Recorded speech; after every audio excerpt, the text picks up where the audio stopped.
Hoy veremos, hermanos, en Lucas 19, del 28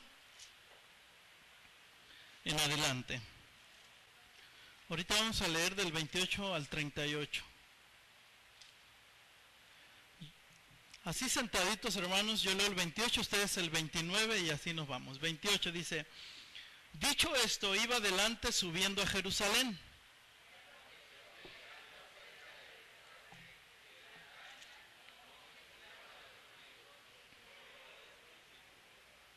Diciendo: id a la aldea de enfrente y al entrar en ella hallaréis un pollino atado, en el cual ningún hombre ha montado jamás. Desatadlo y traedlo.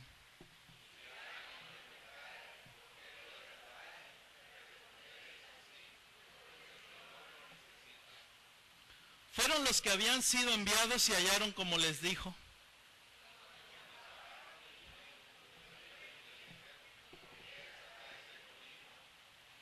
Ellos dijeron: porque el Señor lo necesita.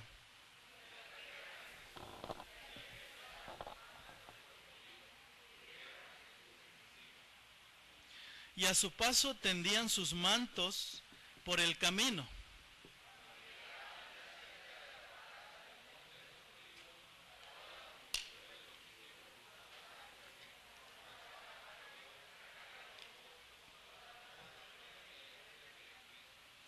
Todos juntos, diciendo: bendito el Rey que viene en el nombre del Señor, paz en el cielo y gloria en las alturas.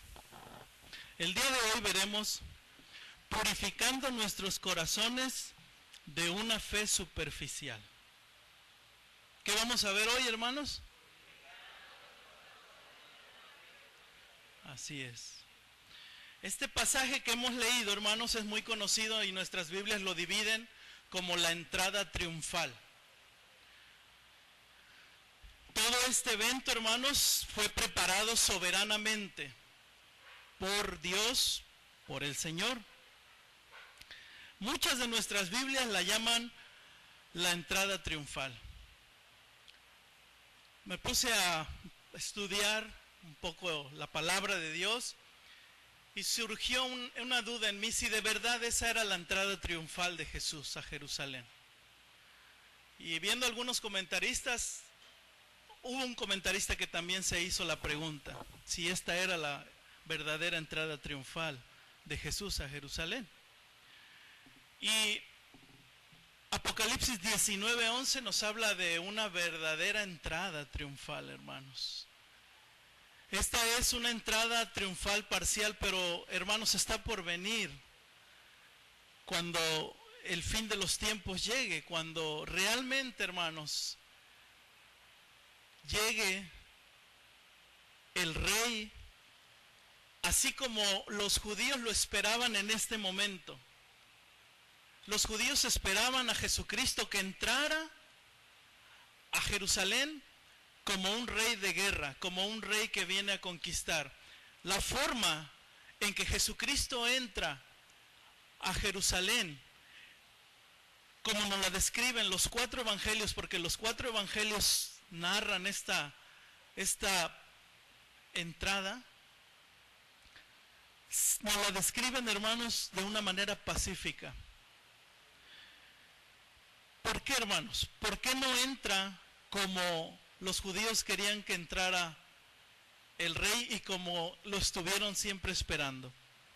Porque, hermanos, en esta hora, en estos momentos que el Señor Jesucristo va a entrar a Jerusalén, entra de una manera pacífica, hermanos. Entra de una manera pacífica para cumplir, hermanos, para cumplir soberanamente profecías dichas ya por los profetas. Por ejemplo, Zacarías 9:9 dice así. Lo voy a leer si usted no llega a tiempo, o a lo mejor hasta me gana, hermanos. Zacarías 9:9.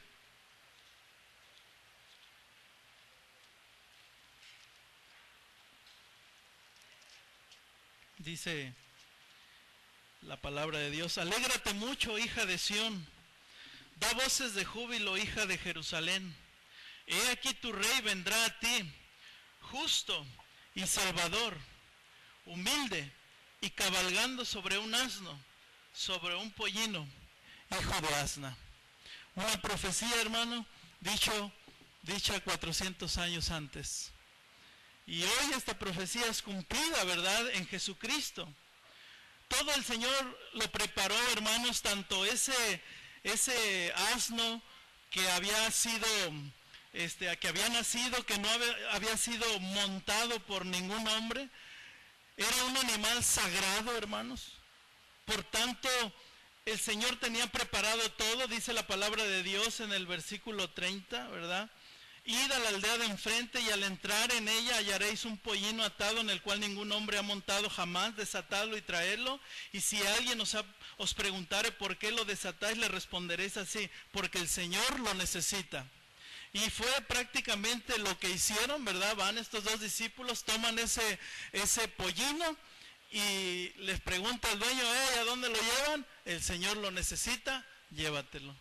Acto soberano, acto planeado. Por ahí los liberales dicen que ya el Señor Jesucristo tenía tratado ese asunto, hermanos, que ya lo tenía palabrado.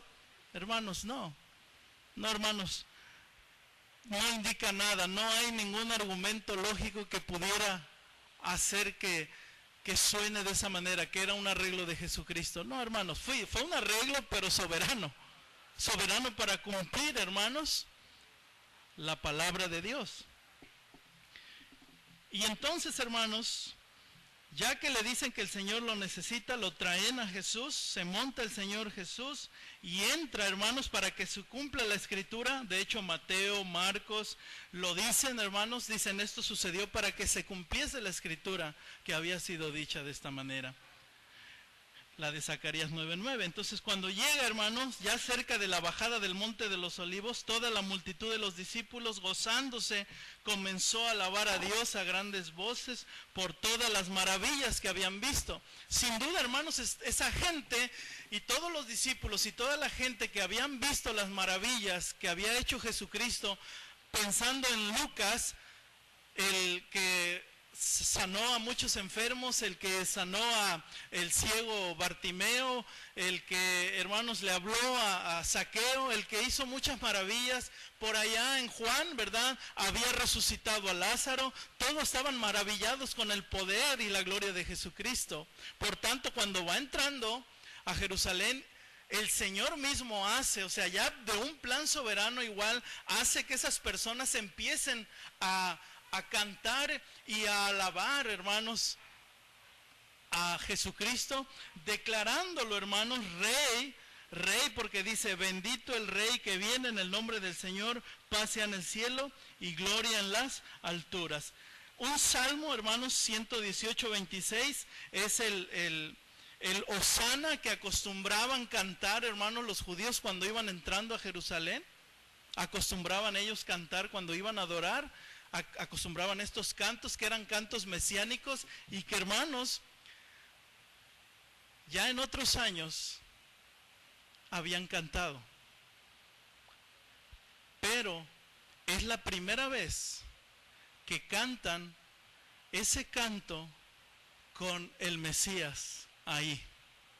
¿Se entiende lo hermoso? Jesucristo no es la primera vez que entra a Jerusalén. Jesucristo había ido ya muchas veces a Jerusalén.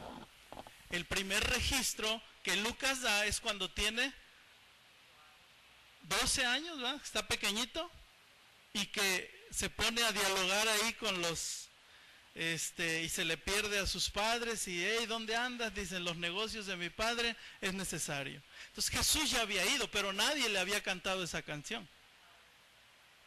Ya había ido. En los últimos días de ministerio, en sus últimos 3 años, se supone, hermanos, Jesús va, y esta es la tercera vez. Fue el primer año de su ministerio fue, el segundo año de su ministerio fue, el tercer año es cuando Él se monta en ese asno joven, que podía solamente un hombre, entra a Jerusalén, todos le cantan y así se cumple la Escritura. Y Jesucristo entra como un rey de paz. Pero algo pasa, hermanos. Algo pasa. En el versículo 39, algunos de los fariseos de entre la multitud le dijeron: Maestro, reprende a tus discípulos. Él respondiendo les dijo: les digo que si estos callaran, las piedras clamarían. Si estos callaran, las piedras clamarían. Hermanos, Jesucristo sabía que toda la creación en ese momento estaba unida en ese acto de reconocimiento mesiánico, que si aún los humanos se callaran, las piedras gritarían. Toda la creación estaba enfocada, hermanos, está recibiendo el rey a la ciudad de Jerusalén. Jerusalén, ¿qué podemos decir de esa ciudad, hermanos? Una ciudad, hermanos, tan importante en la historia, fundamental del pueblo de Israel, pero tan importante y fundamental en la historia de la humanidad. Y de hecho, hermanos, la palabra de Dios dice que ahí, hermanos, ahí será el centro de adoración del mundo, cuando en el milenio, hermanos, se le adore al Señor.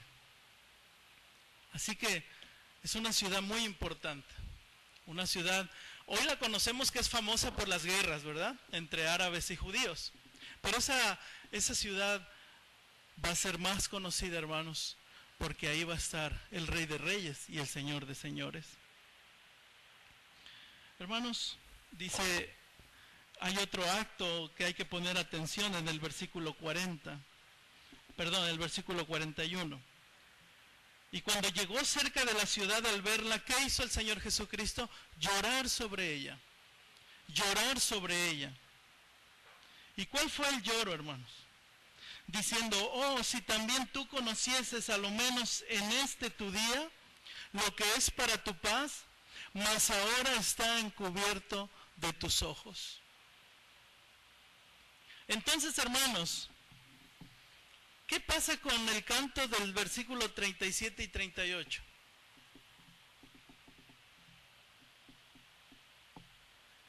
Es una pregunta que surge, ¿verdad? De que el Señor Jesucristo estaba contento porque le estaban dando el recibimiento mesiánico a Jerusalén. En una manera sí, está contento, gozoso, pero en otra manera está triste. Y es ahí, hermanos, donde surge nuestro tema del día de hoy, purificando nuestros corazones de una fe superficial. Esa gente que le estaba cantando al Señor, le estaba cantando, hermanos, creo que de una manera soberana para hacer cumplir una profecía, pero también muchos de ellos estaban cantando de dientes para afuera, hermanos. Porque al Señor Jesucristo, al entrar en el versículo 42, dice que se pone a llorar, hermanos, a llorar por Jerusalén.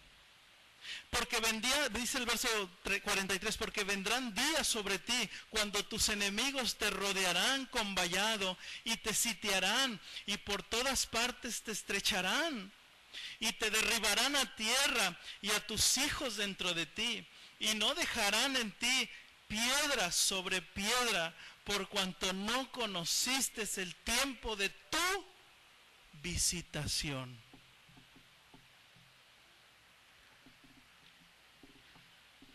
Jesús no es la primera vez que llora por Jerusalén. En otras ocasiones ya había llorado por Jerusalén.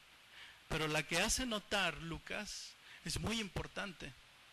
Está llorando, hermanos, porque aunque la gente está diciendo: bendito el Rey que viene en el nombre del Señor, paz en el cielo y gloria en las alturas, para el capítulo 23, versículo 21, esa misma gente está gritando: crucifícale, crucifícale.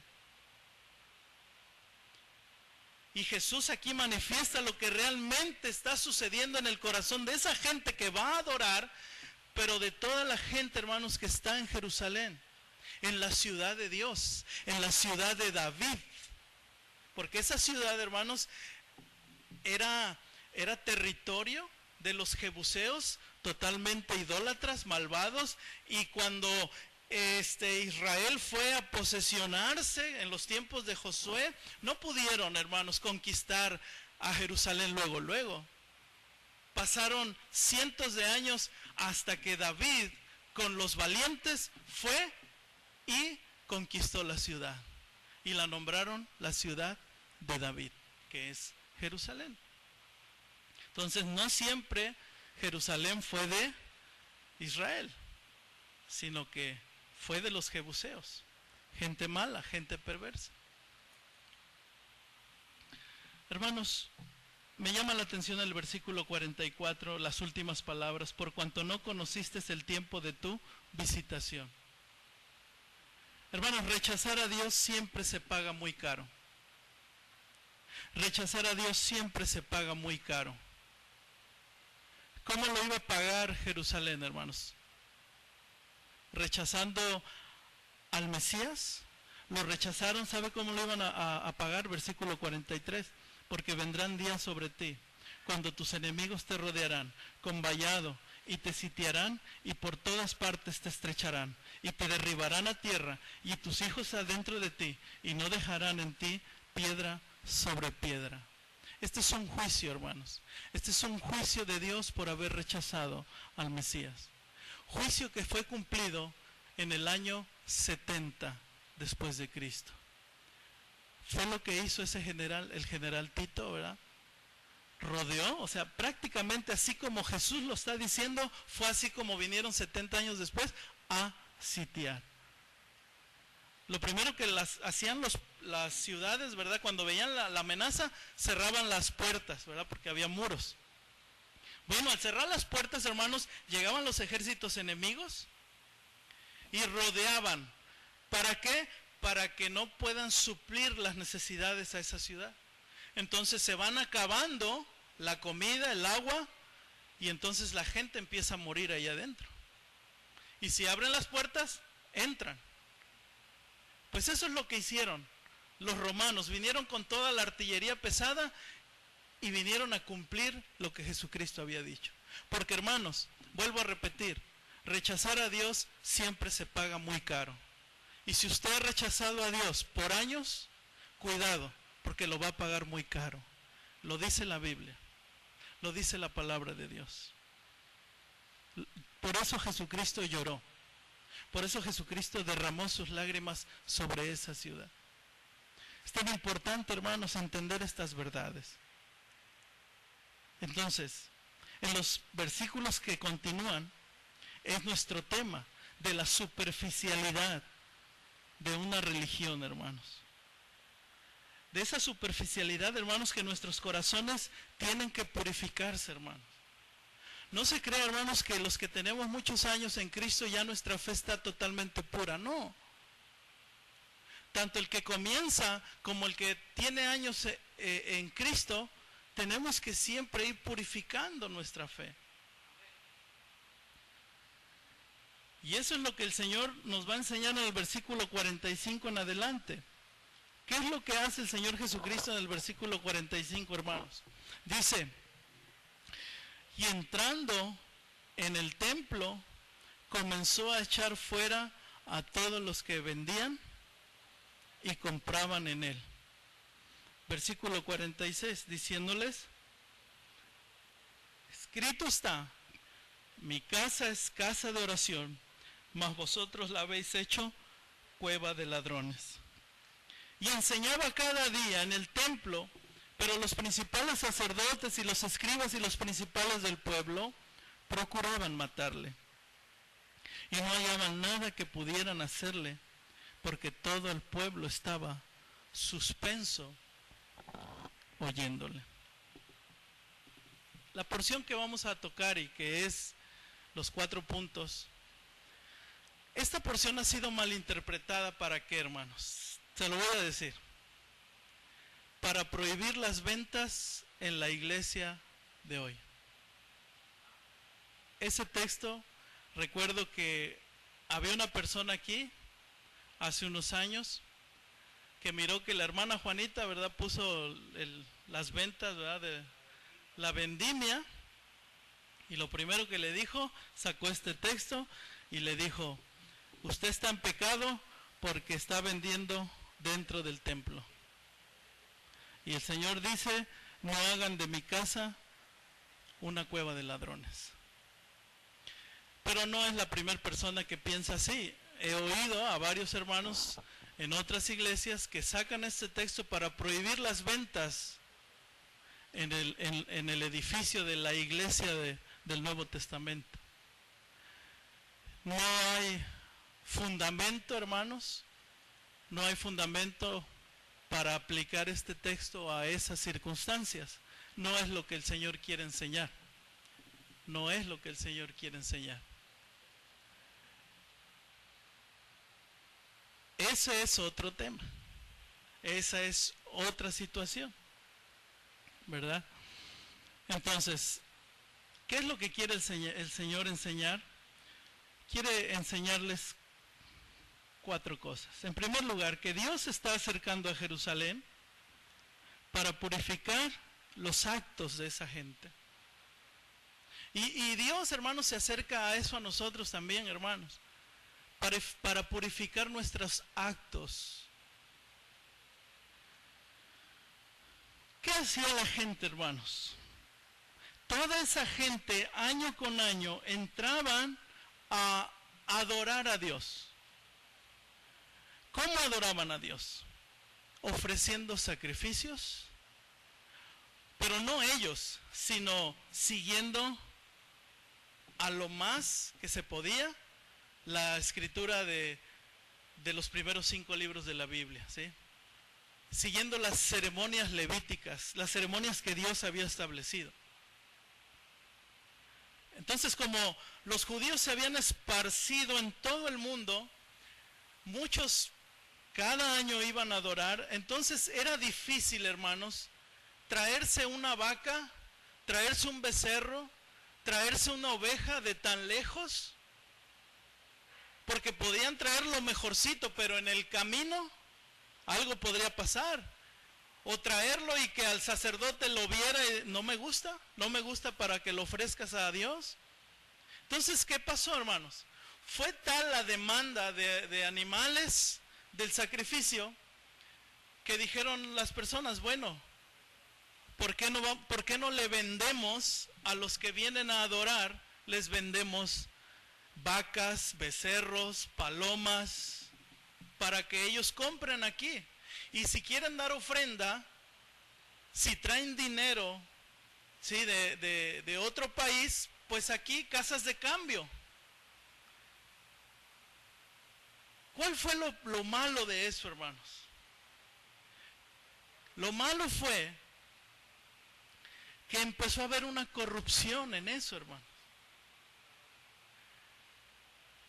Que los precios los hacían tan altos para las personas que venían a comprar, que la moneda de cambio era tan baja. Pero, hermanos, lo peor de todo es que fueron a hacerlo adentro del patio del templo, ni siquiera afuera, adentro. Y hermanos, aquí vemos, hermanos, que Jesucristo se acerca a Jerusalén y que entra al templo, y dice por ahí Marcos que Jesús cuando llegó empezó a ver. Lo primero que hizo fue estar viendo todo el alboroto ahí, hermanos. Él venía a su casa, hermanos. Imagínate, hermanos, él viene a su casa y ve toda la porquería que hay, hermanos. A ver, hermano, que usted se vaya un tiempo y deje a encargado a alguien en su casa y que cuando llegues a tu casa sea un burdel, hermanos. ¿Qué sentirías? No creo que alegría, ¿verdad? Pues el Señor Jesucristo viene y ve que todo eso está corrompido. Y que aparte, hermanos, de empezar a vender, hermanos, ya se vendían muchas cosas dentro del atrio del templo. Había tajada para los que estaban encargados, para los principales sacerdotes. El sumo sacerdote y toda su familia se beneficiaban con el dinero porque les daban un porcentaje, hermanos. por darles permiso de vender allí. Entonces, la corrupción al 100. ¿Qué es lo que hace el Señor Jesucristo? Comenzó a echar fuera a todos los que vendían y compraban en él. ¿Era la primera vez que hacía esto? No, hermanos. Ya lo había hecho una vez el Señor Jesucristo. En Juan capítulo 2 ya había hecho eso. Y luego lo reprendieron. Pero en este capítulo, hermanos, en esta segunda vez que lo hace el Señor Jesucristo, en esa segunda vez, hermanos, los sumos sacerdotes, los escribas y los principales no le dijeron nada. Se esperaron por un tiempo para reclamarla.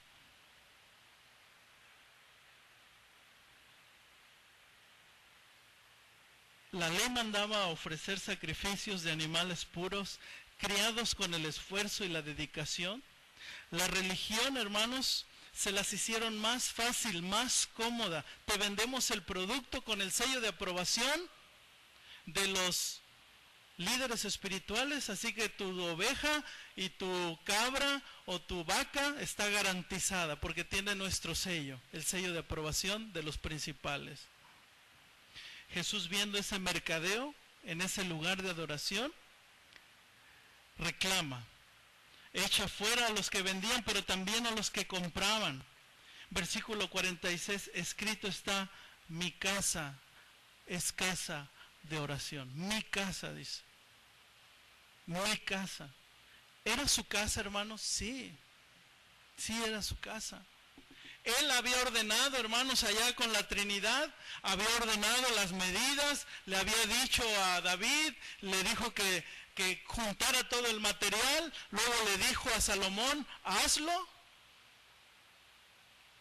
Y cuando Salomón terminó ese templo hermoso, glorioso, vino Jesucristo con la Trinidad, la gloria de Dios se puso en el lugar santísimo, hermanos.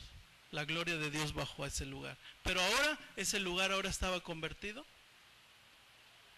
en un mercado, donde no había la mínima, hermanos, reverencia a ese lugar. Hoy el Señor, hermanos, no habita en Jerusalén, no vive en un templo allá en Jerusalén. La Biblia dice que hoy Jesucristo vive dentro de nosotros. Nosotros somos el templo del Espíritu Santo. ¿Cómo estamos viviendo, hermanos? ¿Cómo está el Señor viviendo dentro de nosotros? Cuando el Señor viene a nuestras vidas, hermanos, Él la cambia, la transforma, la va limpiando, pero cuando no nos ponemos bien con Dios, hermanos, podemos empezar, hermanos, a hacer un mercadeo con nuestro ser, con nuestra vida, hermanos. Porque hoy realmente, hermanos, hoy Dios no vive en este templo que hemos hecho, no. Cuando nos vamos, se quedan las paredes, se encierra el calor, se quedan los aparatos, las bocinas, pero el Señor va en cada uno de nosotros. Él no se queda aquí. Y es allí, hermanos, allí afuera, donde estamos viviendo realmente, hermanos, a Cristo. Y es donde tenemos, hermanos, que aprender a purificar lo que hacemos para Dios. ¿Cómo cantamos a Dios? ¿Cómo adoramos a Dios, hermanos? En esta mañana, ¿cómo adoramos a Dios? ¿Con gozo, con alegría o medio a la fuerza? Hermanos, lo que el Señor Jesucristo no quería es que dejaran de hacer esas cosas, sino que purificaran esas cosas. Hay cosas que hacemos aquí, hermanos, que con la práctica podemos llegar a hacerlas ya sin pureza. Puedo venir y predicar, hermanos, nomás porque es mi deber de predicar. Puede un maestro venir y dar la clase porque tiene que dar la clase. Puede venir un maestro de escuela dominical y estar con los niños, pues porque le tocan los niños. Pero no se trata de eso, hermanos. Se trata que de cada cosa que hacemos debe de ser un acto puro de adoración a Dios. Esa es la aplicación de que Dios se acerca a nuestra vida para purificar nuestros actos. Todo lo que hacemos, hermanos, todo lo que hacemos para el Señor debe de ser hecho, hermanos, con amor, debe ser hecho con gozo, debe ser hecho con alegría, hermanos. Amén. La segunda cosa, ¿por qué Dios se acerca a nuestra vida, hermanos? Dios se acerca a nuestra vida para purificar nuestra mente. Una de las cosas, hermanos, es, aquí está, miren, muchas cosas aquí en la mente. Y Dios quiere que purifiquemos nuestra mente, hermanos. ¿Cómo la purifica el Señor? Dice en el versículo 46, escrito está. Escrito está. La mente, hermanos, es fundamental en la vida integral del cristiano. De hecho, se nos manda a renovarla muy constantemente. Romanos 12. Romanos 12.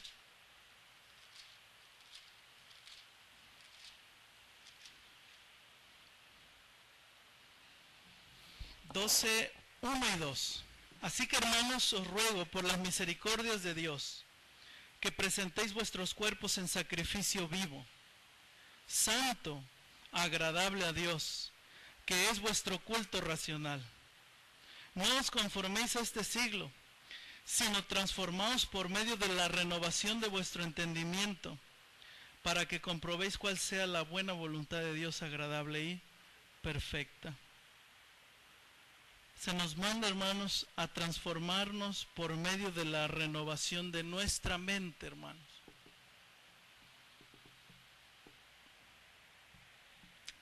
Nuestra mente debe de ser purificada. Jesús usó la Escritura para corregir, hermanos, y para purificar la mente de esa gente. ¿Cómo lo dijo? Escrito está. Escrito está. Él no recurrió a otras cosas. Él no recurrió, hermanos, a otros métodos. Él recurrió a las Escrituras. Si le decían, oye, ¿qué piensas de esto? Escrito está. Cuando Jesucristo fue tentado, hermanos, el Señor Jesucristo contestó con la sola Escritura. La palabra de Dios, hermanos, nos purifica. Dice el Salmo 119:9, ¿con qué limpiará el joven su camino? Con guardar tu palabra. Cuando la palabra de Dios, hermanos, va penetrando nuestra vida, la va llenando, nos va madurando, nos va limpiando, nos va purificando. De hecho, hermanos, hay símbolos que a la Biblia se le toma como el agua, ¿sí? Entonces, cuando la Biblia dice que debemos de lavar nuestra mente con agua pura, pues está hablando que tenemos que meter la Biblia en nuestra mente, porque eso es lo que purifica, hermanos, nuestro ser. No novelas, hermanos. No meta a su mente el TV y novelas, el Eres, National Geographic, el contenido, el periódico, hermanos. Que no meta eso a su mente, meta la Biblia a su mente, hermanos. Eso va a purificar, ¿sí? De manera, hermanos, que cuando tengamos que enfrentarnos a una situación de decisión,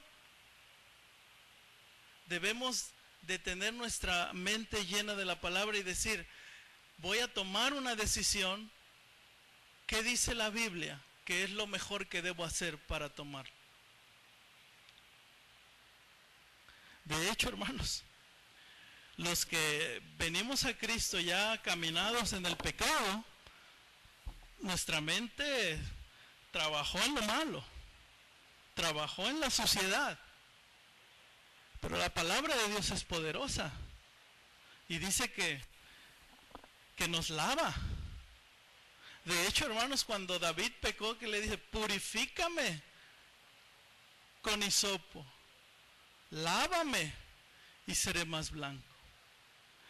Entonces, si me preguntan, hermanos, o le preguntan a usted, mira, ¿qué dice mira, que te digan, oye, ¿qué piensas en cuanto a mentir? ¿Qué piensas en cuanto a las mentiras blancas?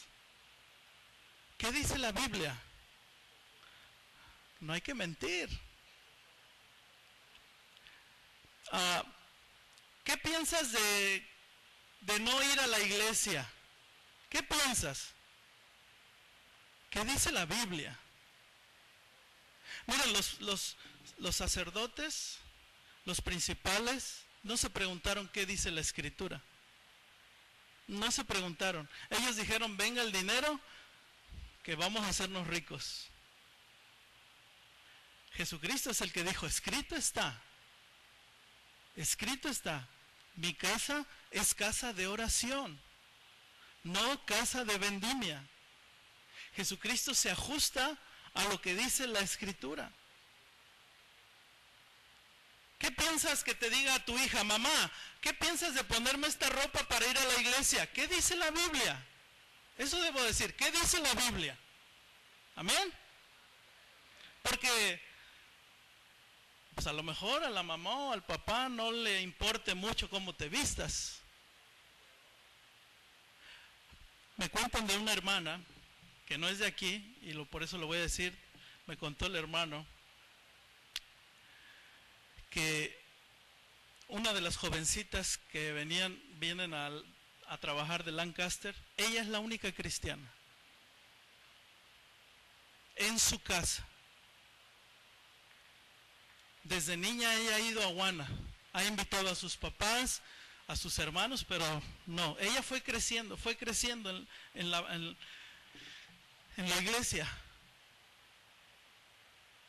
Y su mamá le decía, ¿por qué no te vas con tu hermana a los spring breaks, a Cancún, a Acapulco? ¿Por qué prefieres irte de spring break a Mexicali allá con los de Dios con nosotros?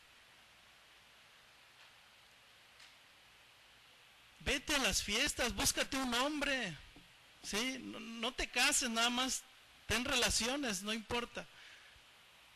Y ella, hermanos, lo glorioso de la palabra de Dios, ¿no? Dispuesta a obedecer a Dios. Es que Dios dice en su palabra que yo debo de honrarlo. Y Dios me va a dar un hombre para que me case, un hombre que ame a Dios, que ame la Escritura. ¿Ven qué diferencia, hermanos? Que hay padres que no les importa lo que la Biblia dice. Nada más les importa lo que los demás digan de ellos. A Jesucristo no le importaba decir, mi casa es casa de oración porque la Escritura lo dice.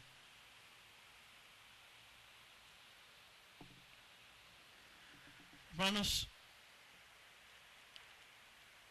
el Señor quiere purificar nuestra mente. Tercer cosa, Dios se acerca a nuestra vida para purificar nuestro corazón.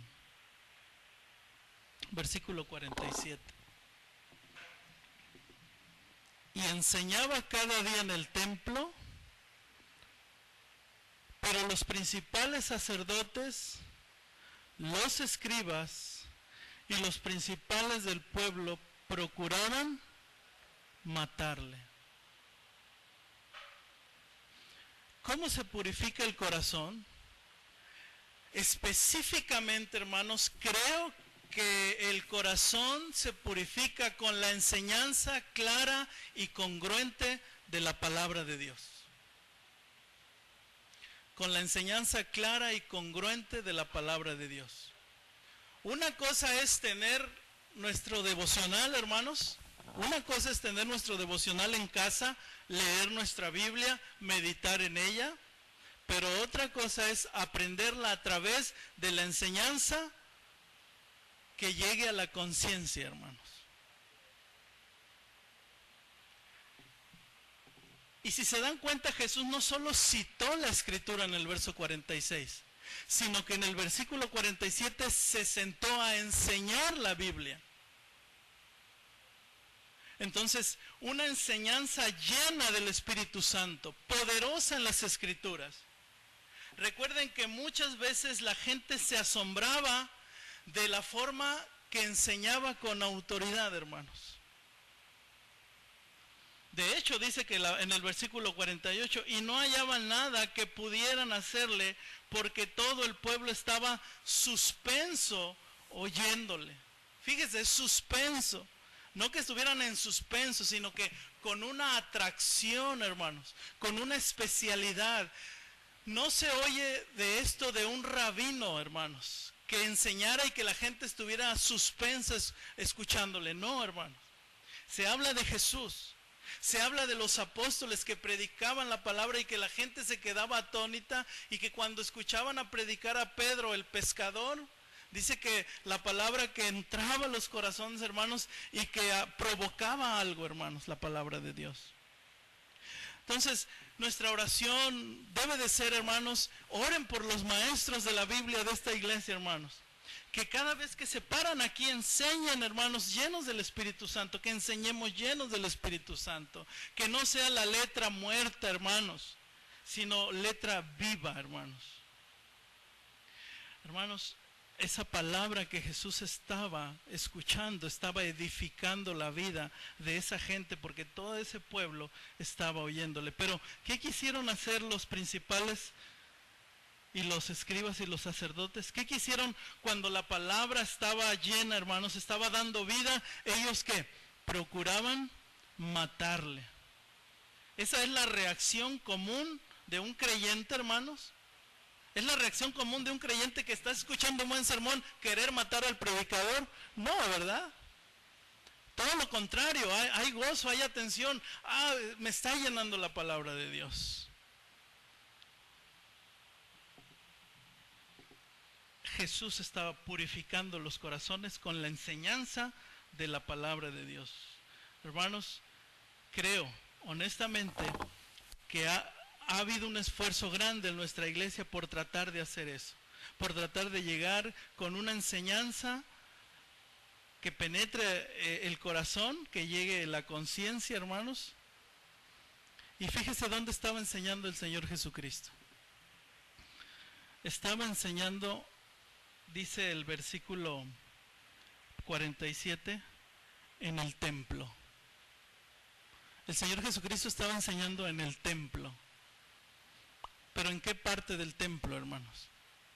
Él no estaba, aunque Jesús es rey, sacerdote y profeta, y es el sumo sacerdote, respetó al sumo sacerdote de aquel tiempo, lo respetó.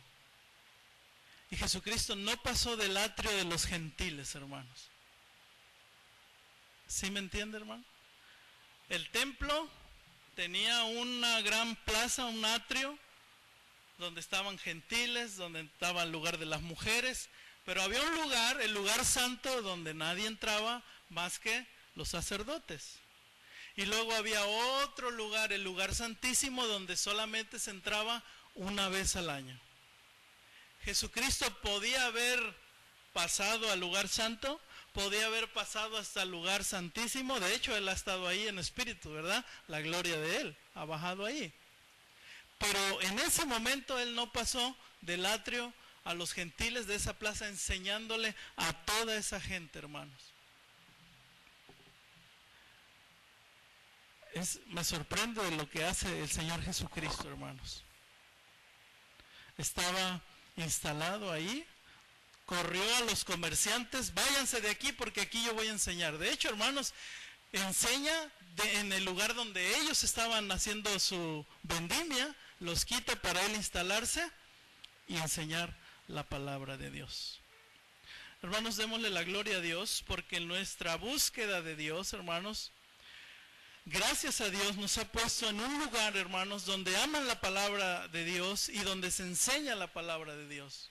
Gracias a Dios, hermanos, que en su soberanía nos colocó en un lugar donde realmente, hermanos, sabemos que se enseña la Escritura. No caímos en una secta, hermanos. No somos una secta.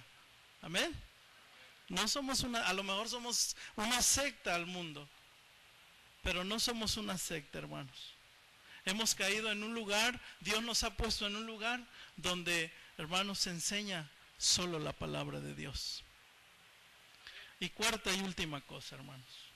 Ya vimos que Dios quiere purificar nuestros actos, quiere purificar nuestra mente, quiere purificar nuestro corazón, pero quiere purificar la fe. ¿Cómo es, hermanos, que nuestra fe, cuando el Señor nos la da pura? En el momento que creímos, el Señor puso su fe, una fe limpia, una fe pura. Pero conforme va pasando el tiempo, esa fe se puede ir desgastando, se puede ir ensuciando, hermanos. ¿Cómo? ¿Cómo sucede eso, hermanos? Uno de los síntomas es cuando nosotros nos sentimos dueños de los actos de Dios. ¿Qué habían hecho los sacerdotes, los escribas y los principales? Ellos se creían dueños de las cosas de Dios y de los actos de Dios. Ellos decían, esto sí le agrada a Dios, esto no le agrada a Dios. Pero ellos nunca examinaron, ¿mi vida agrada a Dios? ¿Mi vida desagrada a Dios? Su fe se fue, hermanos, haciendo fría, se fue ensuciando. Nuestra fe, hermanos, es impura cuando confiamos más en las habilidades espirituales que en el trabajo que el Espíritu Santo de Dios puede hacer en nosotros, hermano. Cuando tomamos el lugar del Espíritu Santo y empezamos, hermanos, a decir, no, yo sí puedo, no quiero molestar al Espíritu Santo. Hermanos, eso de convertir a la familia, hermanos, de que la familia venga a Cristo, ¿es un trabajo de nosotros o un trabajo del Espíritu de Dios? Es el Espíritu de Dios. Claro, está en nosotros dar testimonio. ¿Sí o no, hermanos?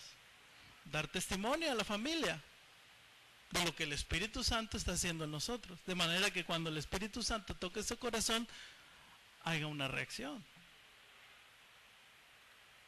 Nuestra fe, hermanos, se va haciendo impura cuando iniciamos el camino de Cristo y amamos a Jesús, pero poco a poco ese amor a Jesús se va enfriando y se va haciendo insensible a creer los actos poderosos de Dios.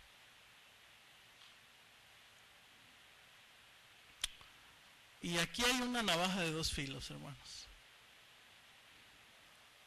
Dijo un misionero chino a muchos misioneros de Estados Unidos.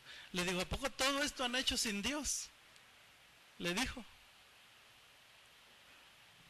Porque, hermanos, es fácil.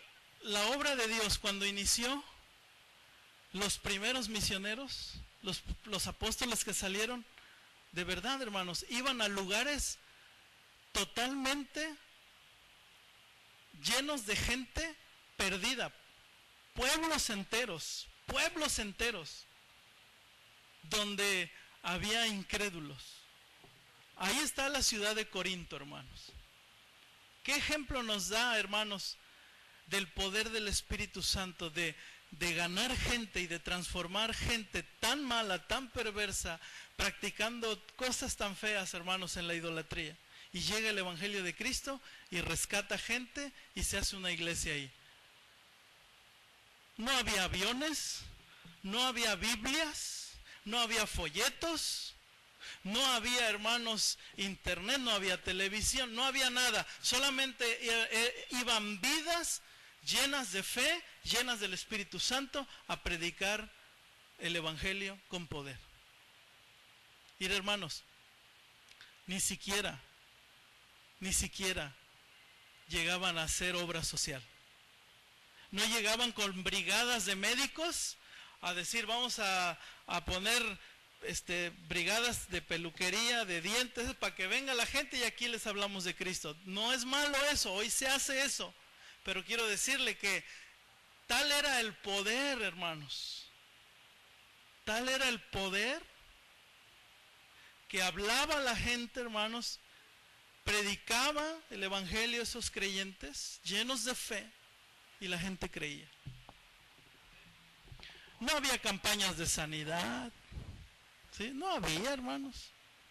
No había conciertos de música, no había estadios, no. Eran vidas transformadas por el poder de Dios. Gente que llevaba una fe bien pura, hermanos. Y el Señor se acerca a nosotros para purificar. Vamos a ver ahí en Marcos 11.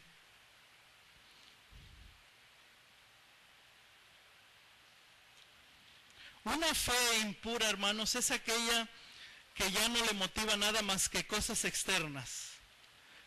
Tu fe está fría, mi fe está fría, mi fe es impura cuando queremos ver cosas maravillosas, milagrosas de Dios y ni siquiera creemos un mandamiento quizás aquí en la Biblia, hermanos.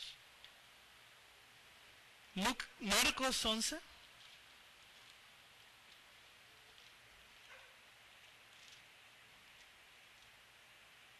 ¿Ya llegaron ahí?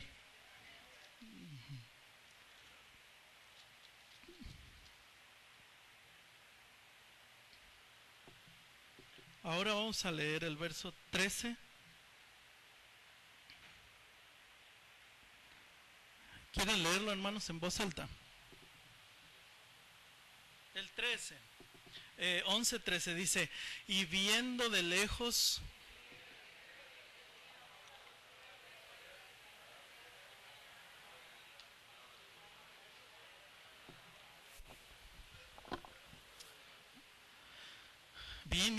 Viendo de lejos, vi una higuera que tenía hojas. Hermanos, cuando la higuera tiene hojas es porque tiene fruto naturalmente. Fue a ver si tal vez hallaba en ella algo. Pero cuando llegó a ella, nada halló, sino puras hojas. Pues no era tiempo de higos. Entonces diríamos, ahí hay una contradicción. Fue a buscar higos en tiempo de no higos. Bueno, pues como no era tiempo de higos, los higos nacen junto con las hojas. ¿Entiende? Entonces, si tú ves un árbol con hojas, en el caso de los higos, es porque la hoja nace, el higo nace junto con la hoja. Entonces va y no hay higos. Esa higuera estaba aparentando tener frutos. Y Jesús va y busca los frutos y no los encuentra. ¿Y qué pasa? Verso 14. Entonces Jesús dijo a la higuera, nunca jamás coma nadie fruto de ti. Y lo oyeron sus discípulos. Interesante. ¿Qué sigue en el versículo 15? Vinieron pues a Jerusalén y entrando Jesús en el templo, comenzó a echar fuera a los que vendían y compraban en el templo y volcó las mesas de los cambistas y las sillas de los que vendían palomas. Y no consentía que nadie atravesase el templo llevando utensilio alguno. Justamente antes de reprender el acto de la limpieza del templo, va a buscar fruto. Y eso es lo que está pasando, es lo que Jesús ve de ese pueblo que le estaba cantando, bendito el que viene en el nombre del Señor, estaba cantando superficialmente. Porque vienen y no les importa comprar un animal, como fuera que sea, con tal de, vine a Jerusalén a adorar, yo ya cumplí. Eso puede pasar en nuestra vida, hermanos, hoy en la actualidad. Yo ya cumplí con ir a la iglesia. Yo ya cumplí con hacer esto. Yo ya cumplí con hacer aquello. Hermanos, lo hacemos por amor, porque no podíamos salvarnos a nosotros mismos. Amén. Quítese de su mente, hermano, el que usted viene a cumplirle a Dios. Venimos a adorar en agradecimiento a Dios, hermanos. ¿Con qué pagaremos, hermanos? Con nada.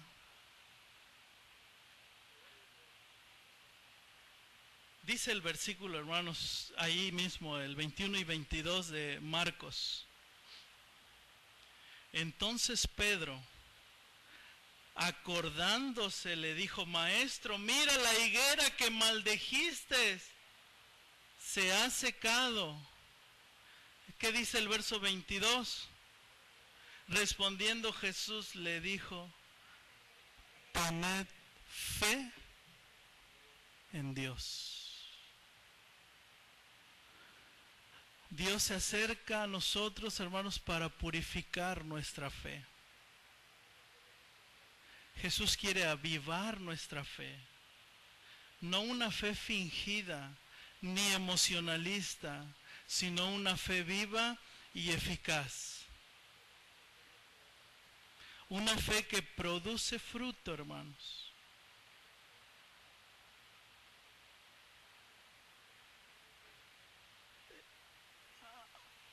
Dios se acerca entonces para purificar nuestros actos, nuestro corazón, nuestra mente y nuestra fe, hermanos. Eso es lo que quiere el Señor de nosotros. Ahí está. Acuérdense, hermanos, de aquella iglesia que nos habla Apocalipsis. Aquella iglesia de cual tenía una fe fingida, que el Señor tiene que estar tocando la puerta. Aquí estoy yo a la puerta y llamo. Si alguno oye mi voz, entraré a él y cenaré con él y él conmigo. Era una iglesia que había, hermanos, enfriado su fe a Cristo, que necesitaba purificar su fe. Vamos a orar. Señor, muchas gracias por su palabra. Sin duda, Dios, nosotros aquí necesitamos que usted nos purifique, que usted nos limpie, que usted haga que nuestros actos de adoración, semana tras semana, miércoles tras miércoles, clase, predicación, aseo, todo el servicio que hacemos, usted lo purifique, Señor, porque ha de llegar el momento, Señor, en que todo lo hacemos en automático, en que todo lo hacemos con una mente religiosa, Señor. Y usted lo sabe, porque a usted no le podemos mentir. Quizás hoy en día, Señor, hemos venido y pisado este lugar porque alguien nos empujó, porque alguien nos dijo que no deberíamos de dejar de venir a la iglesia. Señor, que eso cambie, que ese acto sea purificado, Señor, y que en nosotros, Señor, haya un temor y un amor y un avivamiento por venir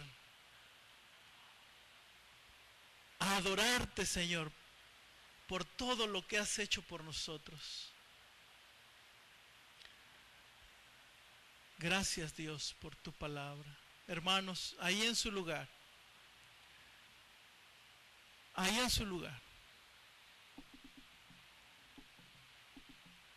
piense, ¿cuántas veces usted ha hecho algo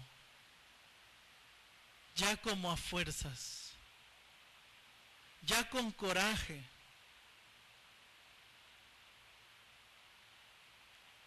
ya con esa mente de si no lo hago yo, nadie lo hace? necesita ese corazón ser purificado por el Espíritu de Dios. Dile a Dios que haga eso en tu vida. Señor, muchas gracias por tu palabra. En el nombre de Jesús. Amén. Hermanos, estamos despedidos. Dios les bendiga. Que tengan buena semana.